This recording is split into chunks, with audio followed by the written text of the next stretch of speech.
Trafficking అనే అంశంపై joint action committee district level ఏర్పాటు చేసిన కమిటీకి సారథ్యం వహించి తమ యొక్క డైరెక్షన్స్ ఇవ్వడానికి ఈ సమావేశానికి విచ్చేసిన గౌరవ ఎస్పీపీసీఆర్ చైర్మన్ శ్రీ కేశరి అప్పారావు గారికి, మెంబర్ శ్రీ గొంతు సీతారాం గారికి, junior justice board commissioner of labour, deputy director tribal welfare అందరికీ నమస్కారం అండి.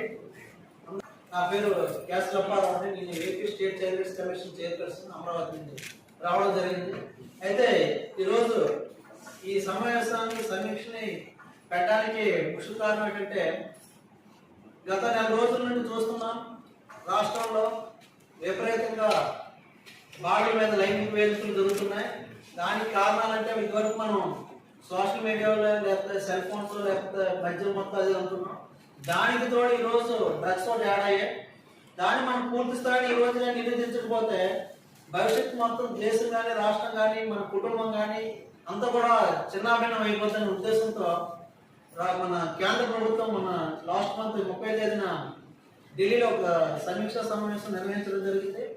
అందులో అన్ని రాష్ట్రాలకు సంబంధించిన ఆఫీసర్స్, అలాగే కేంద్ర పాలిత ప్రాంతాలకు సంబంధించిన ఆఫీసర్స్, అలాగే 29 రాష్ట్రాలు కేంద్ర ప్రాంతాలకు సంబంధించిన చైల్డ్ రైట్స్ కమిషన్ చైర్పర్సన్స్, అలాగే ఒక్కొక్క రాష్ట్రంలో బాగా యాక్టివ్గా పనిచేసిన ఎవరైతే యాక్టివ్గా పనిచేస్తున్నారో ఆ రాష్ట్రం సంబంధించిన ఒక కలెక్టర్ గారిని ఎంపిక చేసి మనకి ఢిల్లీ పంపించడం జరిగింది. అందులో మన రాష్ట్రం సంబంధించి మన ఢిల్లీరావు గారు ఐఏఎస్ విజయవాడ కలెక్టర్ వారు కూడా రావడం జరిగింది. మన గౌరవ మాజీ శాసనసభ్యురాలు రెడ్డి శాంతి గారు పాప కూడా అక్కడ ఢిల్లీలో కలెక్టర్, ఆమె కూడా రావడం జరిగింది. అలాగే మొత్తం అన్ని జిల్లాల కలెక్టర్లు ఎవరైతే యాక్టివ్గా పనిచేస్తున్నారో వాళ్ళందరితో చర్చించడం జరిగింది. ఎందుకు ఇలా జరుగుతుంది, అసలు దీనికి సొల్యూషన్స్ ఏంటి, ఎందుకు కారణాలు ఏంటి, కారణాలు కూడా డిస్కస్ చేయడం జరిగింది, దానికి సొల్యూషన్ కూడా డిస్కషన్ చేయడం జరిగింది. అయితే ఆ కార్యక్రమానికి మన హానరబుల్ హోమ్ స్టేట్ మినిస్టర్ కూడా నిత్యానంద రాయ్ గారు కూడా పాల్గొనడం జరిగింది. ఒక రోజంతా ప్రెజెంటేషన్ ఇవ్వడం జరిగింది. అయితే కాకపోతే ఎందుకంటే ప్రెజెంటేషన్ ఇచ్చాం కానీ పనిచేయడం జరుగుతుంది. ఎందుకంటే మా ఫస్ట్ ప్రయోజనంగా చైల్డ్ లేబర్ కానీ లేకపోతే సైబర్ క్రైమ్స్ కానీ లేకపోతే చైల్డ్ లేబర్ చైల్డ్ మ్యాన్స్ ఉంటాడు. ఇప్పుడు ఏం చేస్తున్నట్టే ఈ కొత్తగా ఇటువంటి కాలంలో డ్రగ్స్ విపరీతంగా పెరిగిపోవడం వల్ల అవంతా పక్కన పెట్టి ముందు ఈ పిల్లలు కూడా నాశనం అవుతున్నారంటే కారణం ఏంటంటే ఈ డ్రగ్స్ అని వేరు వేరు రిపోర్ట్స్ రావడం జరిగింది. చూస్తున్నాం గత ఒక 10 రోజులు చూసుకుంటే గవర్నమెంట్ సమ్మిట్లు జరుగుతున్నాయి. అన్నిటి కారణం ఏంటంటే ఈ మొబైల్ ఫోన్స్, అలాగే ఇంటర్నెట్, అలాగే ఫ్యామిలీ ఎఫెక్ట్స్ కూడా, అంతేకాకుండా అన్నిటికంటే ముఖ్యమైనటువంటి డ్రగ్స్.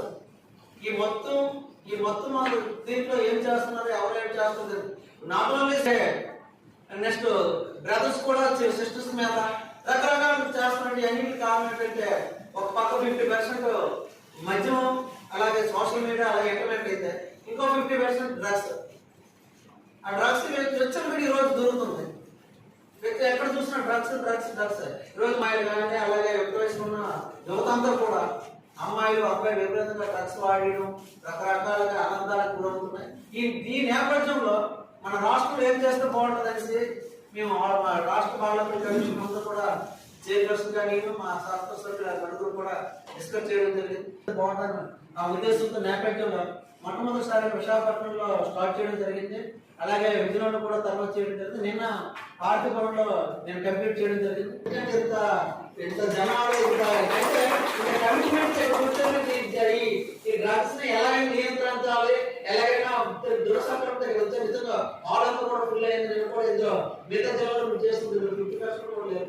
నిజంగా జిల్లా యంత్రాంగం అందరూ కూడా ఎవరైతే ప్రత్యేకంగా మా చైల్డ్ ప్రత్యేకంగా మీకు దీనికి గవర్నమెంట్ కి రికమెండ్ చేయవలసింది కానీ లేకపోతే ఏమైనా ఇటువంటి ఇష్యూస్ మీద పాలసీస్ తయారు చేయడం కానీ ఏమైనా చేయడానికి child rights commission monitoring body, అలాగే రికమెండేషన్స్ కూడా చేయవలసిన బాడీ.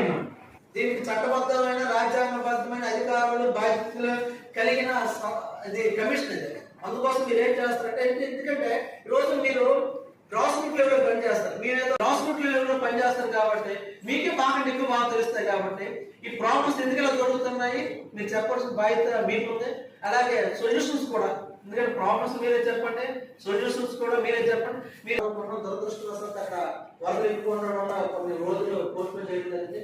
ఏదైతే 26 జిల్లాల్లో వచ్చిన ఫీడ్బ్యాక్ మీరు ఈరోజు గవర్నమెంట్ కూడా అయితే గౌరవ ముఖ్యమంత్రి వర్యులు కావచ్చు, గౌరవ ఆంధ్రప్రదేశ్ మన హోమ్ మినిస్టర్ గారు కానీ లేదా ఆంధ్రప్రదేశ్ ఎడ్యుకేషన్ మినిస్టర్ అందరూ కూడా ఈ డ్రగ్స్ మీద ఎక్కువ ప్రయత్నిస్తున్నారు.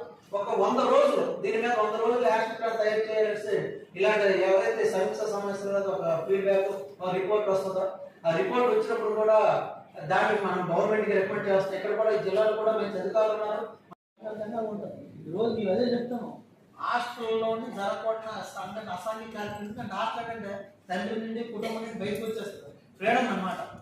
ఫ్రీడమ్ ఉండడం వల్ల వాటిని కూడా వాళ్ళు కంట్రోల్ చేయలేకపోతున్నారు. ఎవరు కూడా ఈ రోజు టీచర్స్ కానీ ఎవరు కూడా పిల్లల్ని కంట్రోల్ చేయలేదు. ఎందుకంటే ఈరోజు చట్టాలు కానీ సోషల్ మీడియాలో ఉండేటప్పుడు ఇబ్బంది పడుతున్నారు. వాళ్ళు ఎవరిని కొడితే భయం, ఎవరు చేస్తే వాళ్ళ ఉద్యోగాలకి సెక్యూరిటీ ఉంటుంది, ఎంత కష్టపడి ఉద్యోగాలు తెచ్చుకుంటున్నారు ఈ రోజు. అందువల్ల ఇది ఏంటి ఇవన్నీ చెప్తున్నా దయచేసి ఏదైతే డిస్కషన్ జరిగిందో 100% మీరు ఏం చేస్తామని మళ్ళీ మనం కూర్చోండి. మీరు మీ దగ్గర నుంచి ఎటువంటి సలహా ఇవ్వబోతున్నారు, మంచి సూచన చెప్పండి. చైల్డ్ రైట్స్ కమిషన్ ఎన్సీపీసీఆర్కి మనం గైడ్లైన్స్ పంపిస్తాం. శ్రీకాకుళం నుంచి ఒక వినూత్నమైన నిర్ణయం మీ దగ్గర నుంచి వచ్చిందని చెప్పి రాసి పంపిస్తాం కాబట్టి మంచి చెప్పండి. ఏం చేస్తే బాగుంటుంది, ఏం చేస్తే బాగుంటుంది. సార్ తాము చెప్పినట్లయితే ఒక ప్రభుత్వ ఉద్యోగి మాత్రమే పిల్లలని కంట్రోల్లో పెట్టాలి అంటే అందులో అయితే ఈ పిల్లలతో కొంత మార్పు అనేది కనిపిస్తుంది సార్. ఓన్లీ పిల్లలతో మమేకమై ఉంటున్నారు. ఏమైనా అనుభవపూర్వకంగా విజయం ఉన్నాయా? ఎటువంటి ప్రభుత్వాన్ని మనం సృష్టించిన తర్వాత మంచి ఫలితాలు రావచ్చు పిల్లలతో ప్రయాణం చేస్తున్నారు. పిల్లలతో చాలా వరకు నాకు జిల్లాలో ఆధారపడలేదు. మంచి ఆలోచించినట్లయితే ఎక్కువ అటెండ్ అవుతుంది. ఎక్కువ హాస్టల్ అంటే ఈరోజు ఇటువంటి లెసన్స్ వస్తున్నాయి.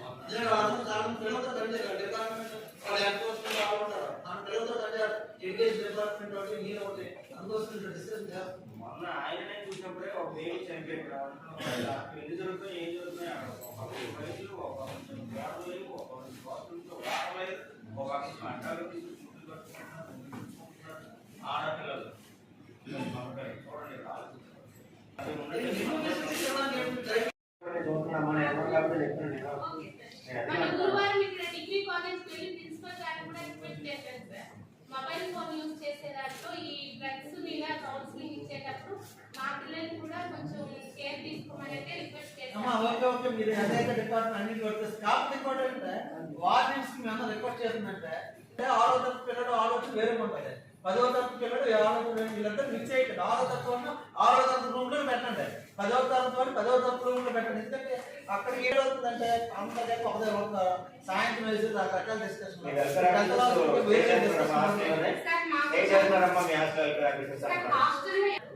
అయితే మనకి ఎక్కువ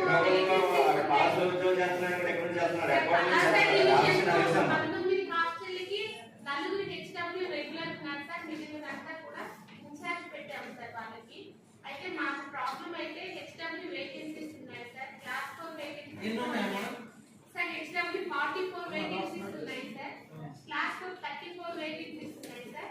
మన మినిస్టర్ ఆఫీస్ లో కూడా పెట్టడం జరిగింది. డిఎస్సి ద్వారా వాటిని రిక్రూట్ చేస్తామని మాకు చెప్పారు సార్.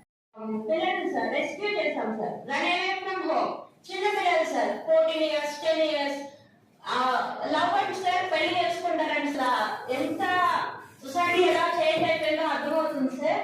ఎవ్రీడే మేము రెస్క్యూ డ్రైవ్ చేస్తాం సార్.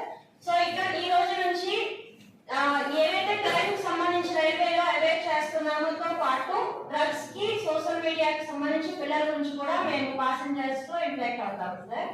అండ్ గంజాయికి సంబంధించి మేము ఎవ్రీడే లగేజ్ చెకింగ్ మాకు జోనల్ నుంచి ఏవైతే ఇన్ఫర్మేషన్ వస్తుందో మేము దాన్ని క్యాచ్ చేయడం లాంటివి కూడా మేము చేస్తున్నాం సార్.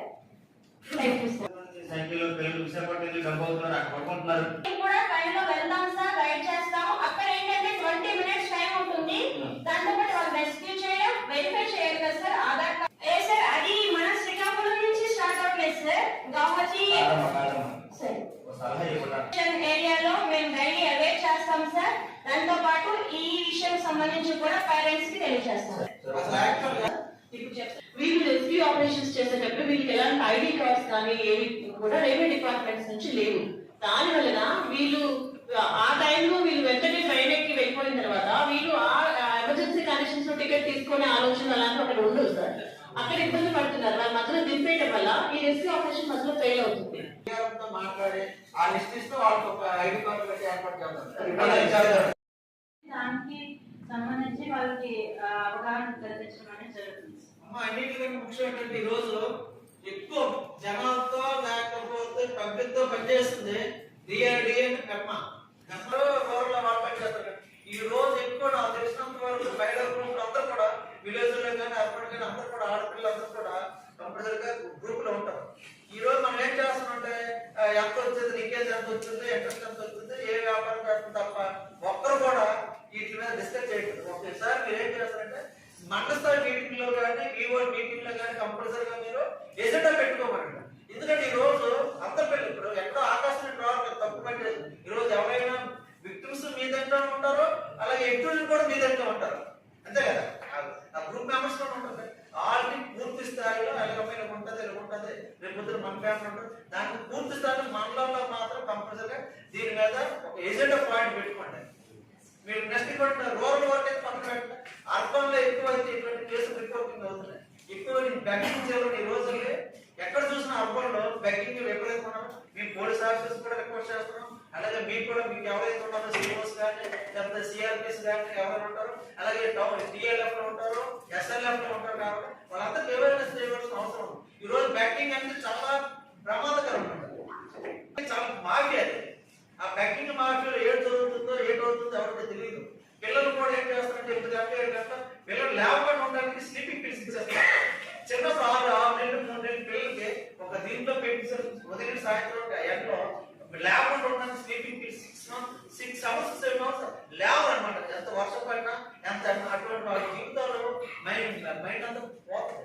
అందువల్ల అటువంటి బ్యాకింగ్ స్లీప్ ఎంత వర్షం ఉన్నా ఈరోజు దురదృష్టం ఏంటంటే అర్బన్ లో తెల్లారి మేము 4 గంటలు 5 గంటలు ట్రైన్ తీసాం కదా. ఒక ఆడపిల్లలు 14, 15 సంవత్సరాలు 11 సంవత్సరాలు ఆడపిల్లలు పెద్ద కోడి సంచి పట్టుకొని వీధుల్లో వాటర్ బాటిల్స్ కానీ చెత్త కానీ అమ్మ పరిస్థితులు బాగాలేదు. మనం అవకాశం ఉంటాం. ఎవరో కూడా తాగేసో లేకపోతే గంజాయి తీసుకుని ఒక అటువంటి ఈ హ్యాబిట్ ఉన్నాడు ఎటువంటి జరుగుతుంది. చాలా మంది ఇటువంటి ఎటువంటి జరుగుతుంది. అటువంటి నిర్మూలించవలసిన బాధ్యత మున్సిపల్ స్థాయిలో ఉన్నాయి. 4 గంటల ఆడపిల్లలు చాలా తొక్కడం చేస్తున్నారు. అటువంటి స్ట్రీట్ ఈ రోజు ప్రతి జిల్లాలో ప్రతి మున్సిపాలిటీలో అటువంటి ఎక్కడ ఆఫీస్ ఉన్నాయి, గవర్నమెంట్ బోర్డు ఆఫీస్ ఉన్నాయి. కాబట్టి అటువంటి వాళ్ళు మనం కొంత అంటే జరుగుతాయి. పిల్లలు ఎప్పుడు కూడా ఎక్కువ ఎడ్యుకేషన్ డిపార్ట్మెంట్ మాట్లాడతారు. ఎక్కువ అటువంటి వాళ్ళు మనం కంట్రోల్ చేయవలసిన అవసరం ఉంది. దయచేసి ఆస్పెక్ట్స్ లో మాత్రం అటువంటి పనిచేయవలసిన అవసరం ఉందని నేను కోరుతున్నాను. ఉన్నారు 9th to 10th క్లాస్ వాళ్ళని ఫోకస్ చేయడం జరిగింది సార్. జూన్ 26న కూడా యాంటీ డ్రగ్స్ డే లో భాగంగా కూడా మా ఎస్హెచ్ఓలు అందరూ కూడా మీటింగ్స్ కండక్ట్ చేయడం జరిగింది సార్. ఆ మీటింగ్స్ ఏదో ఓన్లీ పోలీస్ డిపార్ట్మెంట్ ఒకటే కాకుండా ఇంటిగ్రేటెడ్ ఎఫెక్ట్ ఉండాలని చెప్పి మన సైకియాట్రిస్టులు కూడా ఇన్వాల్వ్ చేసి ఒక సెమినార్ రూపంగా పెట్టాం సార్. సో సార్ ఇంకొకటి సార్, ఏదైతే చెప్పారో పిల్లలు ఏది వింటారో చూస్తారో దాన్ని బట్టి ఇంట్రెస్ట్ ఉంటారని మా డిపార్ట్మెంట్ లోనే స్ఫూర్తి టీమ్స్ అని ఉన్నాయి సార్. వాళ్ళ ద్వారా కూడా అమ్మాయిలు కానీ అబ్బాయిలు కానీ డ్రగ్స్ వైపు వెళ్ళకూడదు అని చెప్పి జూన్ 26న మనం ఆ ప్రోగ్రామ్స్ కూడా సబ్ రీజనల్ లెవెల్లో చేయడం జరిగింది సార్. అంటే చిన్న స్కిట్స్ ని అలా పెట్టాం సార్. ఇంకొకటి సార్, ఈ డ్రగ్స్ సంబంధించి ఏదైతే ఎండ్ రూట్ మనకు ఉందో ఒరిస్సా బార్డర్ ఉండడం వల్ల 7 చెక్ పోస్ట్ మెయిన్ రూట్స్ మొత్తం 57 రూట్స్ ఉన్నాయి సార్. అన్ని రూట్స్ లోనూ మనం పెట్రోలింగ్ చేయలేమని మెయిన్ గా 7 ఫోకస్డ్ గా రూట్స్ మెయిన్ రూట్స్ ఉన్నాయి సార్. గోపిలి, కచిలి, ఇలాగే వసుంధర అలాగే ఇచ్చాపురం అని ఈ 7 మాటల ఇలా 7 ఏదైతే రూట్స్ ఉన్నాయో అక్కడ మనం చెప్పవాళ్ళతో పాటు మేము కూడా చేస్తున్నాం సార్. లాస్ట్ టైం మనం ఇంటర్సెప్ట్ చేసి గాంజా కేసులో అందులో రైల్వే స్టేషన్ వాళ్ళు కూడా ఇన్వాల్వ్ అయ్యారంటే వాళ్ళని కూడా ఎక్యూజ్డ్ గా వేసి కేసు కట్టడం జరిగింది సార్. రాజీ లేకుండా చేస్తున్నాం sir. 100 days anti drugs plan action plan ఏదైతే ఉందో దాంట్లో కూడా ఎస్హెచ్ఓస్ అందరూ కూడా వెల్నెస్ లో తిరుగుతున్నారు సార్. వాళ్ళు కూడా ఇంప్లిమెంట్ చేసేటట్టు చూస్తాం.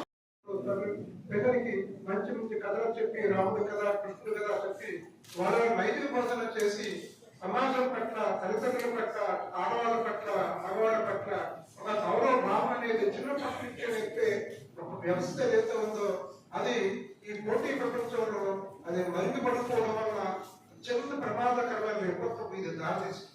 మన ఫ్యామిలీ వ్యవస్థని మనం సంస్కరించుకోవాల్సిన అవసరం ఉంది.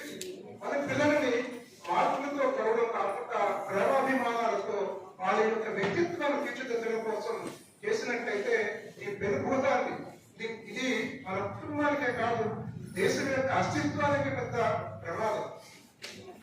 కాబట్టి అది ఒకటి మన ఫ్యామిలీని స్ట్రెంథన్ చేయవలసిన అవసరం ఉంది. ఇంకొక వ్యవస్థ ఏంటంటే విద్యా వ్యవస్థ. ముఖ్యంగా గురువులు, శిష్యుడు అంటే పిల్లలు, ఈ గురు శిష్య పరంపర ఏదైతే ఉందో ఇది కూడా పూర్తిగా ఫెయిల్ అయిపోయింది. ఒకప్పుడు గురువులు అంటే టీచర్స్ ఎవరైతే ఉన్నారో పిల్లలతో మమేకమై వాళ్ళ యొక్క కష్టాలలో వాళ్ళకి ఒక గురువులు అంటే పిల్లలు ప్రారంభించేటట్టుగా ఉండేవాడు.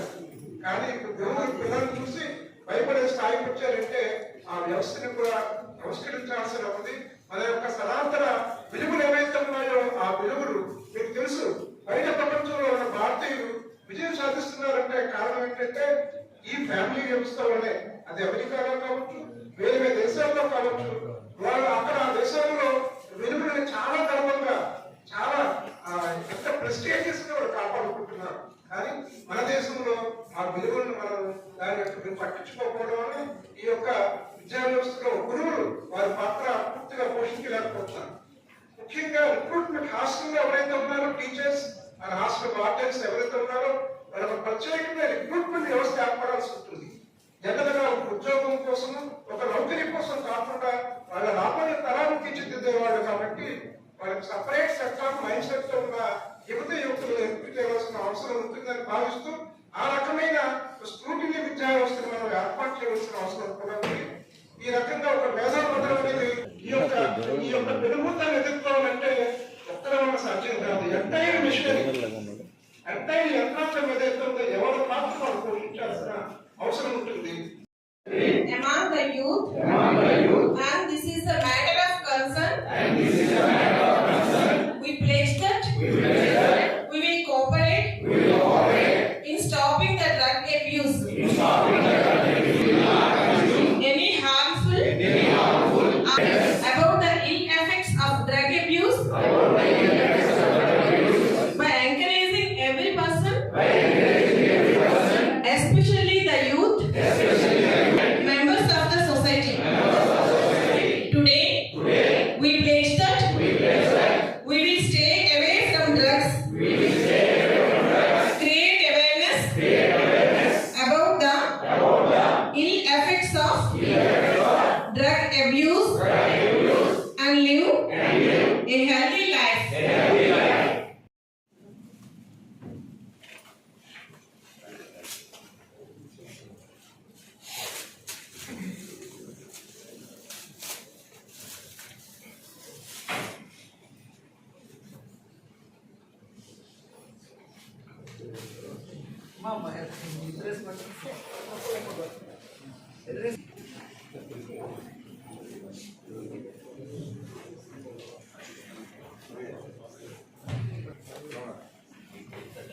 కింద